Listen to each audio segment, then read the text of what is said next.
Thank you for joining Wars of the Rosies as we continue with part 6 of The Genius of Freemasonry and the 20th Century Crusade by J.D. Buck. Freemasonry as an institution. Freemasonry as an institution at the present time is a large body of men scattered over the civilized countries of the earth, organized into lodges, and though affecting to a considerable degree the well-being of society, yet as an institution is of a private rather than a public character. At its annual gatherings, conclaves, processions, and in its public ceremonies, at funerals, or in the laying the cornerstone of some public edifice, the semi-public character of the institution is in evidence. Freemasonry may be said to be a voluntary association of individuals for mutual benefit and mutual improvement, governed by laws, customs, and obligations self-imposed to secure justice, fraternity, mutual helpfulness, and the just government and perpetuity of the institution itself. The bond of union which secures permanency in so large a body of men united in a common cause, men differing in nationality, religion, occupation, social and financial standing, ought to elicit more than passing interest. Freemasonry, as an institution, represents an ideal republic where mutual interest, mutual service, and mutual obligation secure fraternity and the greatest good to the whole. Upon precisely this idea of an ideal republic, Washington and his associates founded this government, deriving their ideal from Freemasonry. There is, however, one very important distinction between the ideal and the real republic. No man is admitted as a member of the Masonic fraternity unless, after careful examination, he is found to be worthy to be admitted, qualified to assume, and willing to discharge all the obligations necessary to secure fraternal union and permanency. In the larger republic, no such requisition is made or seems possible. Here men clamor for their rights who habitually disregard their duties and ignore all mutual obligations. Not only so, but in America today, the irresponsible ramble is being increased annually by more than 1 million of ignorant, oppressed, and revengeful victims of the aristocracy and clericalism of the old world. Few persons, even among Masons themselves, seem aware of the fact, the meaning, and the transcendent importance of the existence, maintenance, and mission of this ideal republic which Freemasonry is. In the midst of this competition, strife, and confusion of tongues, which constitute our present experiment at self-government, it is important above all things that every Mason should realize this position of Freemasonry as an institution. Given the ideal of a more perfect union, its realization depends entirely upon the education in ethics and citizenship of every individual composing that union. In the world outside, this is impossible except as a work, perhaps of centuries. In the ideal republic, in Freemasonry, it is secured by the invariable demand that education shall come before union.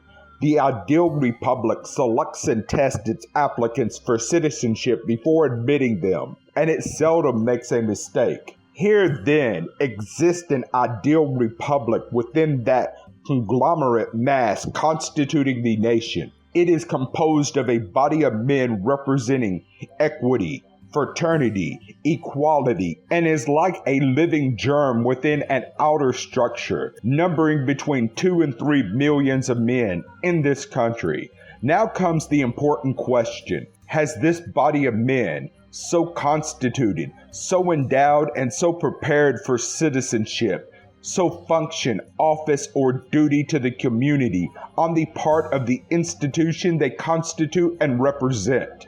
Masonry says, Be a citizen, because thy country is necessary for thy security, thy happiness, and thy well-being. Serve it, and it will protect thee. If every just and upright Mason carried into the world of politics, economics, and citizenship outside the principles and urges he recognizes and conforms to in the lodge, Masonry would today do more than all other influences combined to convert our nation into an ideal republic where justice, equity, and fraternity would replace poverty, injustice, bitterness, and strife. The institution of Freemasonry has been, like all other institutions, a matter of growth. The essential principles, however, around which cluster its rites and ceremonies and upon which rest its constitutions, laws, and usages, were there in the beginning and have never changed. It is because these vital principles are so essential and basic in all human relations, and because all innovation or departure from them has been securely provided against, and Masonry has endured and prospered. Masonry is a summary of human wisdom, simple, clear, concise, such as nowhere else exists in the world today. Certain writers have assigned it a divine origin and attempted to trace it back to the days of Solomon or to a mythological character in the remote past. The principles upon which it rests are indeed eternal and of divine origin, but they have been discerned and instituted by man for the benefit of man. In every age of which we have any knowledge, either through tradition, monuments, or written records, there has existed a secret wisdom, apprehensible to and known only by the few. These few have made it their business to know. They have invariably preferred wisdom to riches, and the knowledge and practice of justice, equity, and fraternity to the applause of their fellow men. The concealed wisdom, this inner world of knowledge, unknown to and undesired by the rabble, is the source from which Masonry springs. The landmarks of this concealed wisdom are easily traced by anyone who knows their earmarks and is familiar with their basic or essential principles. There is an ancient maxim which reads, "Nothing can be concealed from him who knows." In order to know, one must have worked up to the basic principles and incorporated them into his own life. Henceforth, they are for him axiomatic, self-evident proportions. They guide his life and illuminate his pathway like the rays of a central sun. Religions, philosophies, institutions come and go. Civilizations arise and disappear. Continents sink and rise from the ocean beds, but these principles endure forever. Their symbols are cut into the steel gray granite of those crude statues found on Easter Island, which tradition declares has twice sank and risen from the submerging ocean, and they witness still to him who knows the sign, the unity of God, and the evolution of all life.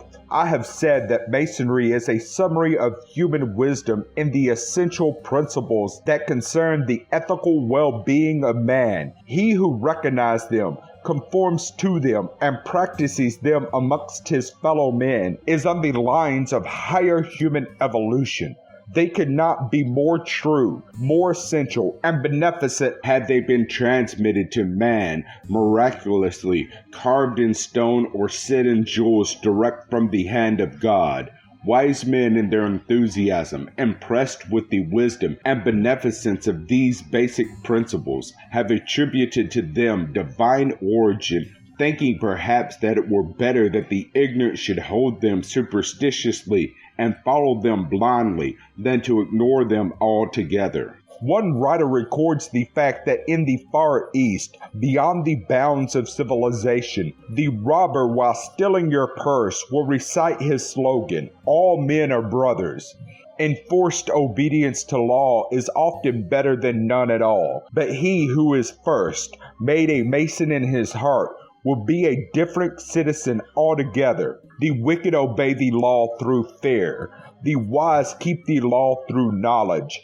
Says a wise Kabbalist, the institution of Freemasonry rests upon three essential propositions: the existence of God, the immortality of the soul, and the brotherhood of man. The lodge neither theologizes nor dogmatizes on these propositions, nor is it necessary here to enlarge upon or elaborate them. Every brother is left free to form his own concept of the divine being spoke of in the lodge as the grand architect of the universe. So also with the problem of immortality. Everyone who in his secret heart is convinced of the fact of immortality, or who accepts it as a conviction on faith, will live for the future no less than the present and shape his life accordingly. So also as to the essential brotherhood of man, if this be a doctrine of the heart, as it is a fact in nature, each may be left free to practice that kindness, forbearance, and helpfulness towards others that is its legitimate realization. The whole ritual and work of the lodge cluster around these essential principles. It is the work of the lodge to illustrate, perpetuate, and exemplify them. And this is done in the most dramatic and impressive way. Loyalty to these principles, traditions, and usages is the bond of unity and the basics of perpetuity. Mutual love, forbearance, and helpfulness are the legitimate results. Hence arises the ideal republic to which I have referred. Expand this ideal republic in spirit and in truth to a village, city, or country, and who would deny that the millennium would be already here? If every Mason be just and upright, a good man and true, a Mason in his heart no less than his lips, he helps to form just this nucleus of an ideal republic, a perfect state. If he be, on the contrary, thoughtless, careless, indifferent, or insincere, then he not a Mason at all, deserving of the name, and this is far too often the case. Many good men and true join the lodge, discover this superficial and indifferent attitude among the members, and after witnessing a few ceremonies of initiation, drop out altogether. If the institution of Freemasonry has no higher mission than to increase its membership, initiate its candidates, and simply exist, and if it cannot secure a full attendance of its members only by a banquet or a bazaar, it will fall into pieces from sheer numbers and inanition. I hold that there is a great work for Masons and for the institution of Freemasonry to do, and that the time for this work is now. True, this work must be done by Masons as individuals, but the corporate strength of these individuals, the mutual support and encouragement emanating from association in the lodge will strengthen each individual to do his duty and do it cheerfully, unflinchingly, fearlessly, continually. If he knows for what he stands in the lodge, if he gains there a clear perception of what it means to be a Mason, if his convictions are there deepened and his courage and enthusiasm continually reinforced, he will still be a good man and true in the outer world and aid in the extending to the world at large the true light of the lodge. He will find the enemies of the lodge and of Masonry in general to be also the enemies of civilization and progress everywhere. He will be among the first to recognize them and stay their hand as he guards the sanctuary of the lodge from the approach of hounds. He will not supinely and with indifference say, "There is no danger," more than he would leave the sanctuary of his lodge while at work unguarded against any chance comer or secret enemy. He will help guard the rights and the liberties of the people as he would guard his own. He will be a citizen indeed, with all that the term implies. Can it be less than this? To be a just and upright Mason, a good man and true?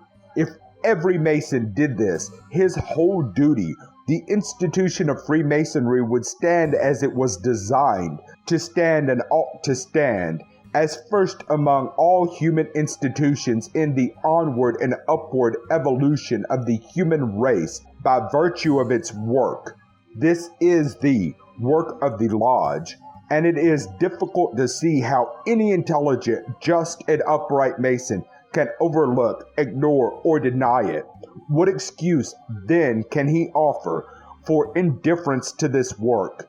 Human language and dramatic expression cannot make these principles plainer, nor emphasize them more than is done in every lodge. The lodge was designed for precisely this purpose. If this design is all in vain, if selected men, thus taught and pledged to this work, find neither meaning nor obligation in the institution, then is the outlook for the world at large poor indeed. What can be expected of the thoughtless, ignorant, and superstitious ramble if the master, thus instructed and so trained and obligated, finds no duty to perform? Freemasonry differs from all other institutions from the fact that it never proselytes and never persecutes. It does nothing for the aggrandizement of the institution as such. It has no competition with any other institution.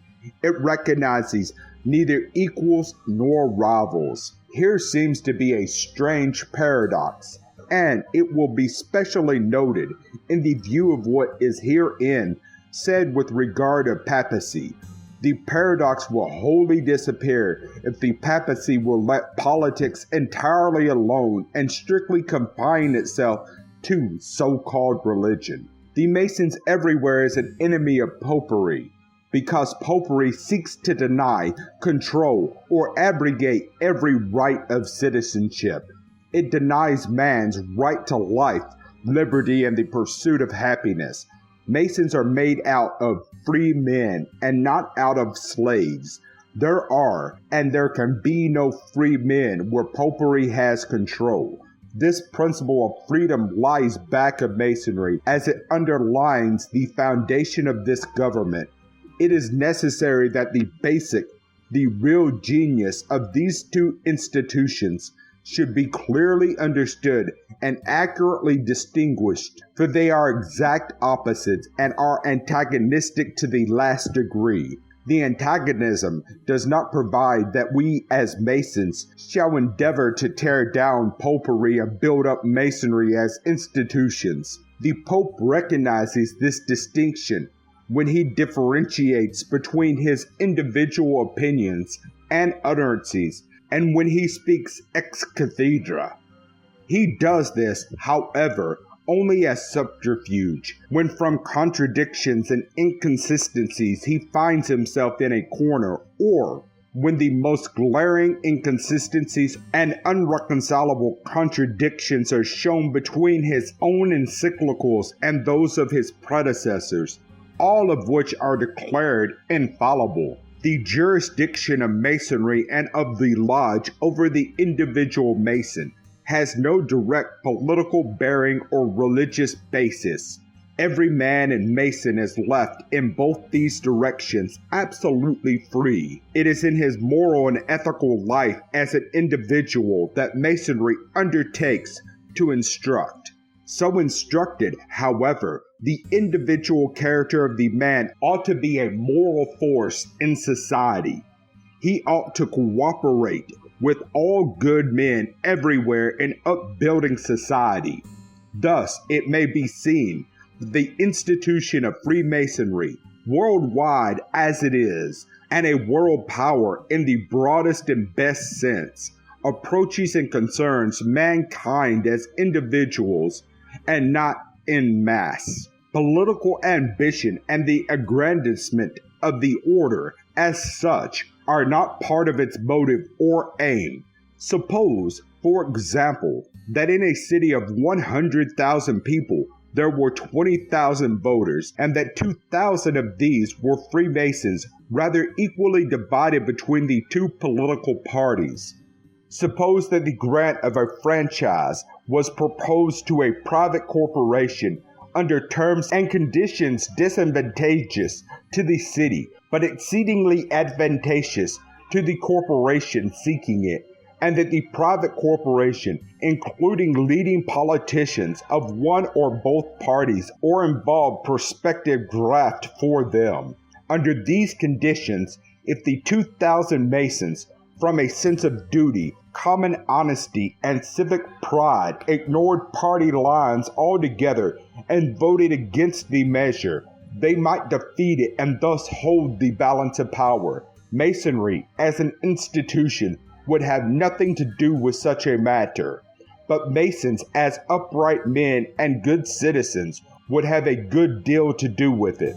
Suppose that in the same city there were also 2,000 Catholic voters, a very small number, and they were given to understand that if they supported the granting of the franchise, concessions would be made to them greatly to the benefit of the church by voting solid for the franchise, or with the party known to favor it. They might hold the balance of power and insecure the granting of the franchise for a consideration. This is precisely what is being done daily in all the large cities of the country. The above illustration, there comes a double loss to the city through the solid Catholic vote, the steal in the franchise, and the graft to the church. With the individual Masons exercising the balance of power, the city and the whole people are equally benefited.